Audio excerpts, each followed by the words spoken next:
Selamat pagi murid-murid tahun 6 Alpha dan juga 6 Beta.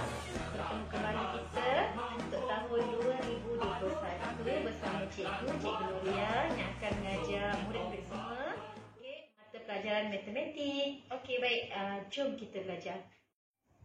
Okey, baik, ini adalah buku matematik tahun 6 ya. InsyaAllah minggu hadapan semua murid-murid tahun 6 akan dapat buku teks ya. Untuk topik pertama kita ya, jom belajar guna kalkulator. Untuk topik ini saja. Untuk topik seterusnya, pengiraan adalah secara biasa, tidak boleh guna kalkulator ya. Cikgu tegaskan untuk topik ini sahaja. Okey? Baik, ini adalah kalkulator elektronik biasa yang akan kita gunakan pada hari ini ya. Kalau murid-murid cikgu nak guna kalkulator yang terdapat pada handset pun boleh, tak ada masalah ya. Okey, baik. Pada kalkulator biasa ni terdapat butang on ya. Di mana butang on ni untuk memastikan ya paparan skrin kalkulator kita berada pada nilai sifar ya. Begitu juga ya, ini kita panggil sebagai butang nombor. Tambah tolak darab bahagi butang operasi, tanda sama dengan untuk mendapatkan jawapan. Okey, baik, jom kita selesaikan soalan yang pertama. Okey, baik, untuk soalan pertama, hitung jumlah kek lapis keju dan coklat yang diekspor ya. Hanya melibatkan operasi tambah sahaja. Jadi jom kita guna kalkulator. Okey. Masukkan nilai nombor yang pertama, 752,168. Tekan simbol tambah 85,479. Tekan simbol sama dengan untuk mendapatkan jawapan. Jadi hasil tambah kedua-dua nombor ini bernilai 837,647. Jom kita buat soalan yang seterusnya. Baik, untuk soalan yang kedua, ia melibatkan operasi bergabung, tolak dan bahagi. Jadi untuk soalan ini ya, murid-murid kena ingat operasi bahagi mesti dibuat dahulu.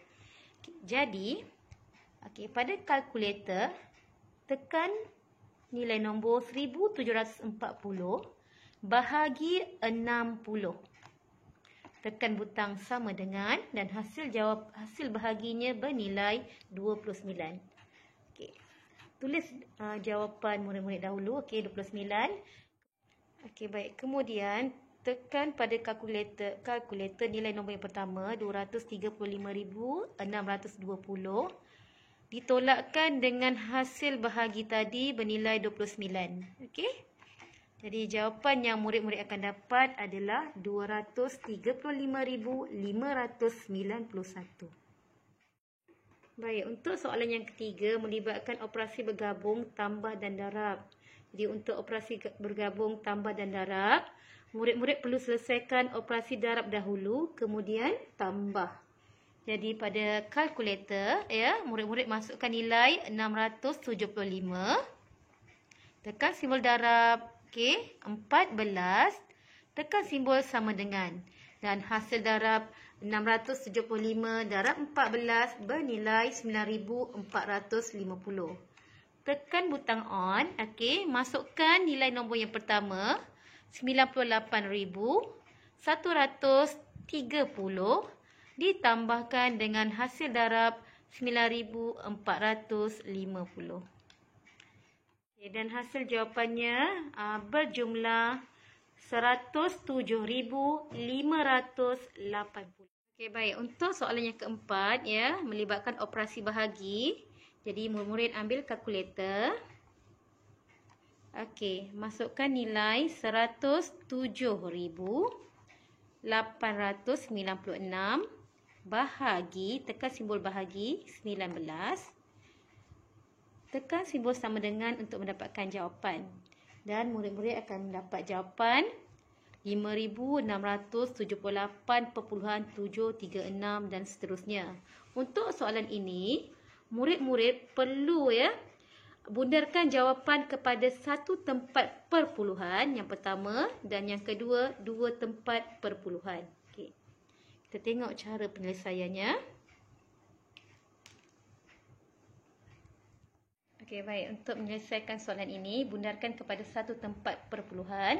Kita tengok ya, nombor selepas titik iaitu 7. Buat bentuk Q Okey, kita tengok ekor Q ni menghala kepada 3. Okey, nilai 3 kurang daripada 5. Jadi tak perlu tambah apa-apa nilai pada 7. Jadi 3, 6 dan 8 ini kita abaikan. Jadi untuk jawapan soalan ini, ya, bundarkan kepada satu tempat perpuluhan. Murid-murid akan mendapat jawapan 5,678,7. Sebab soalan nak bundarkan kepada satu tempat perpuluhan sahaja. Okey? Kita tengok soalan yang seterusnya. Okey, soalan yang sama tadi tetapi ya dikehendaki membundarkan kepada dua tempat perpuluhan. Okey? Jadi kita lihat dua nombor selepas titik. 1, 2. Jadi kita buat bentuk Q pada nilai 3, ya. Okey, kita lihat tengok. Okey. Nombor selepas 3 iaitu 6. 6 telah melebihi nilai 5. Jadi kita perlu tambah 1 pada 3. Jadi 6 dan 8 kita abaikan. Jadi untuk soalan ini bundarkan kepada dua tempat perpuluhan. Murid-murid akan mendapat jawapan 5,678,74. Okey. Itu sahaja. Untuk tugasan matematik hari ini, ya, murid-murid perlu selesaikan soalan 1A sehingga F dan soalan 2A dan B. Murid-murid yang telah berjaya menyelesaikan soalan, ya, boleh hantar jawapan murid-murid, ya, hasil tugasan murid-murid secara personal kepada cikgu, ya. 5 orang murid daripada kelas 6 alfa dan juga 6 beta yang paling awal hantar tugasan beserta jawapan yang paling betul, cikgu akan beri hadiah. Okey, selamat mencuba. Okey, baik. Sekian sahaja pelajaran kita untuk hari ini. Cikgu harap murid-murid cikgu tahun 4 atau 5 atau 6 dapat memahami topik yang dipelajari pada pagi ini. InsyaAllah minggu depan kita akan bersua lagi dengan topik pelajaran yang baru. Pesan cikgu, duduk di rumah, jaga kesihatan, ya. Terus belajar dan jangan lupa bantu ibu dan ayah juga. Jumpa lagi.